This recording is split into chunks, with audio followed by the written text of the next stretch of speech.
భాద్రపద మాసము శుక్ల ఏకాదశి అండి రేపు. అయితే ఈరోజు దశమి, రేపు ఏకాదశి. మనకు ప్రతీ నెల 2 ఏకాదశులు వస్తాయి తెలుసు. అయితే ఈ భాద్రపద మాసంలో వచ్చిన ఈ ఏకాదశి చాలా విశేషమైనదని చెప్తారు. ఎందుకు అంటే ఆషాఢ మాసంలో వచ్చిన శయన ఏకాదశి రోజు శ్రీ మహావిష్ణువు శయనించడం జరుగుతుంది. అప్పటి నుంచి చాతుర్మాసాలు ప్రారంభమవుతాయి, 4 నెలలు. అయితే మరి ఈ ఏకాదశి రోజు ఒకవైపు పడుకుని ఉన్న స్వామి ఇంకొక భుజం వైపుకి తిరుగుతారు. అంటే పరివర్తన అనేది, మార్పు అనేది చోటు చేసుకుంటుంది కాబట్టి దీన్ని పరివర్తన ఏకాదశి అంటారు. అయితే ఇటువంటి ఏకాదశి రోజు మనం ఏం చేయాలి, ఏం చేస్తే బాగుంటుంది, ఎలాంటి ఫలితం వస్తుంది అనేది మనము ఈ వీడియోలో తెలుసుకుందామండి. శ్రీ మహావిష్ణువు ఆ విధంగా పరివర్తనం చెందడం అనేది జరగడం వల్ల దీనికి పరివర్తన ఏకాదశి అంటారు. అదేవిధంగా పద్మ ఏకాదశి అని కూడా దీనికి పేరుందండి. మరి ఇంకా పార్శ్వ ఏకాదశి అని కూడా దీనికి పేరుంది. అంటే ఒకవైపుకు తిరిగి ఒకవైపు నుంచి ఇంకో పక్కకి తిరుగుతారు కాబట్టి ఒక పక్క, కాబట్టి పార్శ్వ ఏకాదశి అని కూడా ఉంది.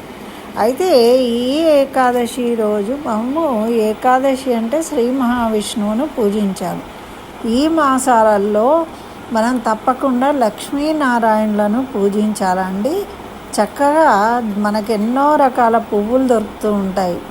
చక్కగా చామంతి పూలు, సుగంధభరితమైన పుష్పాలతోని లక్ష్మీనారాయణలను చక్కగా పూజించుకొని పులగము అంటే పొంగలి నివేదించి దాన్ని ప్రసాదంగా తీసుకోవచ్చు.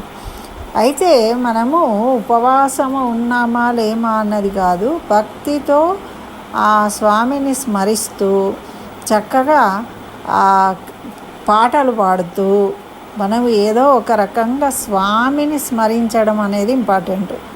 అయితే జపం చేస్తామా, నామస్మరణ చేస్తామా, భజన చేస్తామా, పాటలు పాడతామా, పాటలు వింటామా, లేదంటే ఏవైనా రామాయణ మహాభారతాలు చదువుతామా, భాగవతం చదువుతామా, భగవద్గీత చదువుతామా, ఏదో ఒకటి మనము స్వామి గురించి తెలుసుకోవడం, వినడము, చదవడము ఇవి చేస్తూ మనం సాయంత్రం పూట మళ్ళీ విష్ణువును ఆరాధించుకొని ప్రదోష కాలంలో చక్కగా విష్ణు సహస్రనామ పారాయణం చేయాలి.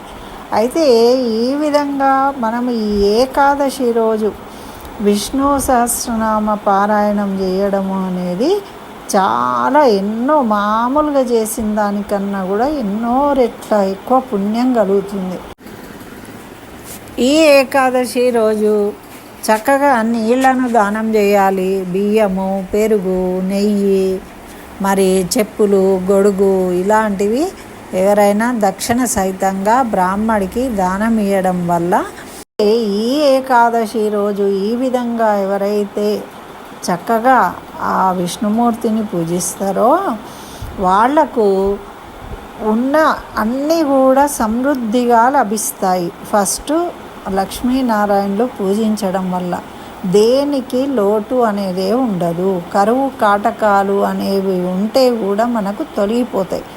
అంటే డబ్బులు లేనితనము, ఏదైనా లేనితనము, బుద్ధి లేదు. కొంతమందికి ఏ పని చేయబుద్ధి కావట్లేదండి అంటూ ఉంటారు. అంటే నిరాశ, నిస్పృహ ఇట్లాంటివి కలిగి ఉంటారు. వాళ్ళందరికీలో కూడా పరివర్తన జరిగి ఈ విధంగా భగవంతుణ్ణి పూజించడం వల్ల వాళ్ళు చక్కగా మళ్ళీ చైతన్యవంతంగా, ఆనందంగా ముందుకొచ్చి అన్ని పనులు చేస్తూ అన్ని శుభకార్యాలు చేసుకుంటారు. వాళ్ళ కోరికలు నెరవేరుతాయి. కరువు తీరిపోతుంది. అన్ని విషయాలలో కూడా కరువు తీరిపోతుంది. అబ్బా కరువు తీరిందిరా అంటాం కదా, ఆ విధంగా అన్నమాట.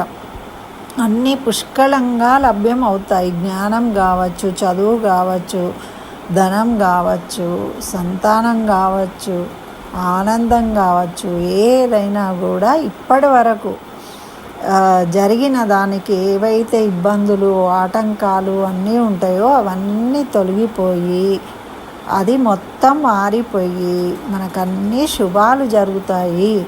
కాబట్టి దీన్ని పరివర్తన ఏకాదశి, అందరిలో పరివర్తన కలుగుతుంది.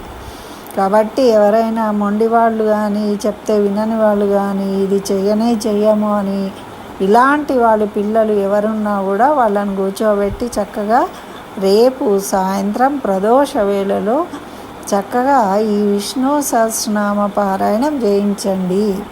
వాళ్ళకి చదవడం రాకుంటే వినిపించండి. విష్ణు నామాన్ని జపించమని చెప్పండి చాలు. కృష్ణనో వాసుదేవనో ఏదో ఒక నామాన్ని జపించినా సరే వాళ్ళు ఆ ఫలితాన్ని పొందుతారు. చదవగలిగిన వాళ్ళు తప్పకుండా మంచిగా చదివించండి. ఇలా చేయడం వల్ల మన సమస్త దరిద్రము తీరిపోతుంది, కోరికలు నెరవేరుతాయి, చక్కగా ఉత్తమ స్థాయికి ఎదుగుతారు అని మన పెద్దలు చెప్తూ ఉన్నారు. కాబట్టి అందరూ చేయండి, చక్కగా ఆనందంగా ఉండండి. ఆ లక్ష్మీనారాయణుల అనుగ్రహంతో సుఖశాంతులను పొందుతారు అని కోరుకుంటూ స్వస్తి. సర్వం శ్రీకృష్ణ చరణారవిందార్పణమస్తు.